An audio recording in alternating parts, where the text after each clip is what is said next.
Hello and welcome to Elite Geospatial, and today we are going to look at how to download Sentinel data from Copernicus. So like we said, we're going to be using the browser dataspace.copernicus.eu in the last video where we learned how to create an account. So once you have that, you just click on it. So now once it does, we're going to sign in using the account we created in the last video. So I'm just going to click on this, and I have saved mine to let the whole thing be rolling. So now here we are in the Copernicus, and this has two phases: the dashboard, which is where we're going to be selecting our data set, and the workspace where you'll be downloading. So I'll be explaining that as we proceed in the video. So basically, once you come in here, first you need to select your data set, and once you select your data set, you also select the cloud coverage. Now you can see currently the cloud coverage is showing 30. So any remote sensing data that is not less than 10% cloud has issues, so you should avoid that. You can see clouds everywhere on this one. So I'm going to reduce mine to be around 6 thereabout, or let me put it around 4 5. Okay, that's fine. Now once that is done, I'm just going to click like this. So once I do that, here you must not necessarily select anything. All right, this very portion you must not really select anything. It's not really a big deal.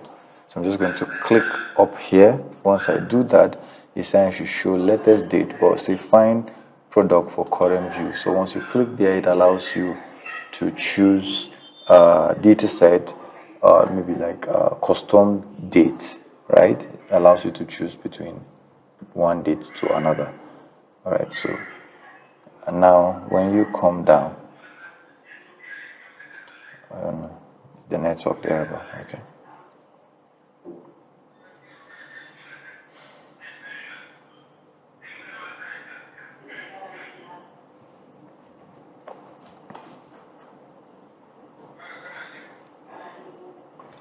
So let's select dates for the, because basically this date is for single band, which is what I am not interested in, right? So you see it returns us to that. So I want to, let me just select a date, because if you see single dates and I want to make change to it, so I'm just going to return this to like January of 2025. So it will just be single band. So I'm not really interested. That's why I'm clicking on find product for current views, so that it can allow me to have, okay, all right, I've seen that. So once I click on that, I will see, let's go a bit back. What I was looking for, it was my fault. So, but if we have gone back, I would have shown you how to get up to here. But once you click on that, you'll be able to get to this place. So you have time range instead of just one date. So that allows me to choose between one date to another. So I'm going to choose January, let's say January 1st of 2025. And I'm going to end the search at maybe January 31st of the same year, or I will say, let's take it to April 30th of that same year. So once that is done, number one, we've selected our cloud cover to be 3, and we've selected this. I'm just going to click on search range. So it's going to search and bring out products as data that are within this search criteria that I have imputed. So these are data, and one thing I didn't do is I did not select where, or I didn't select anything. That's another thing. So you can easily just come anywhere within here. Let's say I want to use Abuja. Yes, here's Abuja. Do it. I selected Abuja. But assuming I want to use Abuja, I'll just click on this and click on either square. Then I'm just going to click once, then drag. So once I release this, this is area I am interested in, and you can see there's already a data for it, right? So now the next thing you need to do is to find data that are covering the entire selection. So most of the time, see if I go, this is, you see this place. Now you see anywhere I move to, you see that there is going to be a selection. Now just be watching. So you see that this covers my entire selection, right? Now if this has covered, I can either visualize or just come here. If I click on this side and say product information, that will bring up the information of the product. Okay, so I want to check if it meets requirements, so I will check product, then come down and look at, you see it explain all the things that what this is all about and the dates and all of that. But what I am interested in is not the product, rather it's the summary of the data. Yeah, no, the product actually, because I'm interested in the cloud coverage. So you see the cloud coverage is 0.9, not up to what we already wanted.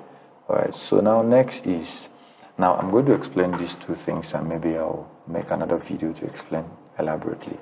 Now, in a case, in Landsat, it has this way where I call issue as a bulk download or something, but I've not been able to use that aspect. But here has an easier way.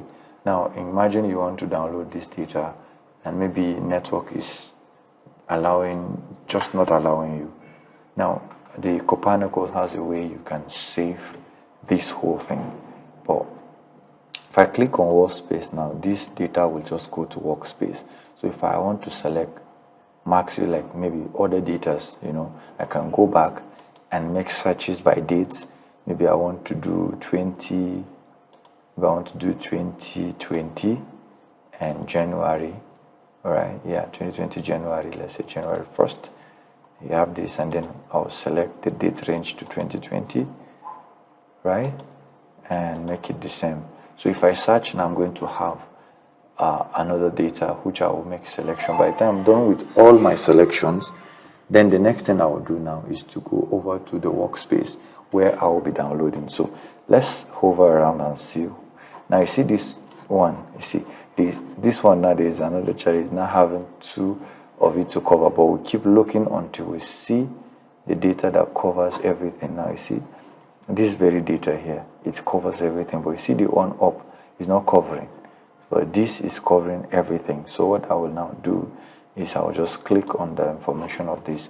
So most of the times you may not really need to have two data sets except otherwise. So you just need to, whenever you make a selection, you need to choose and be sure that the data set you're selecting is covering your study area.